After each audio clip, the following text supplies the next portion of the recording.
Watching our show over the past 2 nights, I've been working on teeing up a major event.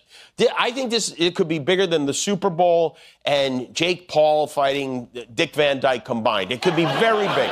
And all the credit goes to our Commander-in-Chief, Donald Trump, who strongly believes he would trounce two of his least favorite ladies in an IQ test. Inside Hollywood's historic El Capitan Entertainment Center, the atmosphere carried the electric tension that only live television can create. Late-night shows have long served as America's pressure valve, where current events are broken down, analyzed, and reshaped through humor.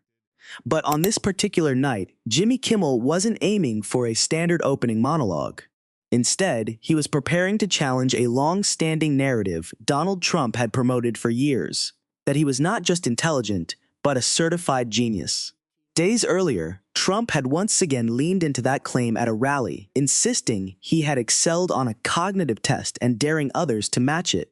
The statement spread quickly, fueled by its familiar mix of confidence, spectacle, and applause-driven certainty, a signature style of political theater where volume often substitutes for evidence. That didn't stop Dr. Art of the Deal from acting like he mediated a dispute between neighbors over a broken sprinkler head.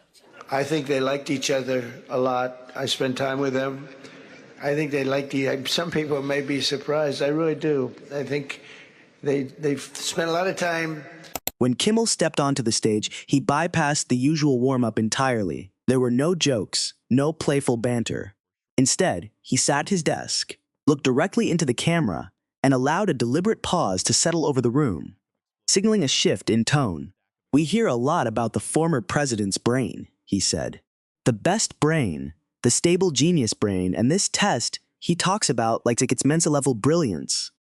Kimmel then pulled a folded sheet of paper from his jacket pocket. "So I got curious," he continued. "If it's really an IQ test, it should be difficult, right?" The audience chuckled, sensing something unusual was coming. Then he revealed the twist. They had tracked down the actual assessment in question, the Montreal Cognitive Assessment, commonly known as the MoCA. "Tonight," he announced, "I'm going to take it live." A woman in a white lab coat entered the stage, introduced as Dr. Eris, a neurologist, holding a clipboard and stopwatch. A small desk was placed beside Kimmel, turning the set into something resembling a clinical demonstration staged for television. "Start the clock," Kimmel said. The first tasks were unexpectedly simple. The doctor held up a drawing. "What is this?" she asked. "A lion," Kimmel replied immediately. Another image followed, a rhinoceros, then another, a camel. The audience began laughing as the so-called genius test started to resemble a basic visual worksheet. Next came a word recall exercise. "Person, woman, man, camera, TV." The doctor read slowly. Kimmel repeated the sequence without hesitation. He then drew a clock face, placed the hands at the correct time, connected numbers and letters in sequence, identified basic orientation questions, and completed a few short prompts. Dr. Eris checked the stopwatch. "Time," she said. The screen behind them displayed the result, 0:45. Kimmel leaned back, raising his eyebrows. The president's name is Tshisekedi, President Tshisekedi. From the Congo, they call it Congo. But don't interrupt Donald Trump when he's in the middle of a little stroke. "So, how did I do, Doc?" The tone in the room shifted as Kimmel grew more serious. "Here's the part that isn't funny," he said, holding up the page for the camera. "This is not an IQ test. It's a medical screening tool designed to detect potential cognitive issues." The studio fell quiet. His delivery remained calm, but his frustration was unmistakable.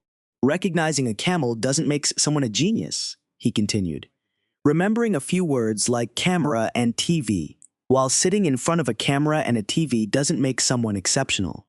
It just means they're alert." He paused briefly. When a powerful person claims they aced this kind of assessment, they aren't proving superior intelligence. They're proving they can identify basic objects and repeat simple words. The audience reacted strongly, hotter mixed with disbelief and applause, as the contrast between myth and reality became impossible to ignore. In that moment, the genius narrative didn't collapse through political debate or confrontation. It was quietly dismantled through demonstration. Kimmel did not celebrate the moment. Instead, he folded the paper and placed it back in his pocket like evidence being filed away. "It's funny," he said as the room settled, But it's also unsettling because someone asking for the highest level of public trust is bragging about passing something that basic. The band played a final chord as the camera pulled back. The segment ended, but the clip quickly spread far beyond the studio. Across the internet, the takeaway became clear. Satire doesn't rewrite reality, but it can expose it. And in that moment, Kimmel's segment highlighted what critics said had always been present beneath the rhetoric: noise instead of genius. By morning, reactions divided as expected. Supporters defended, critics agreed, commentators debated.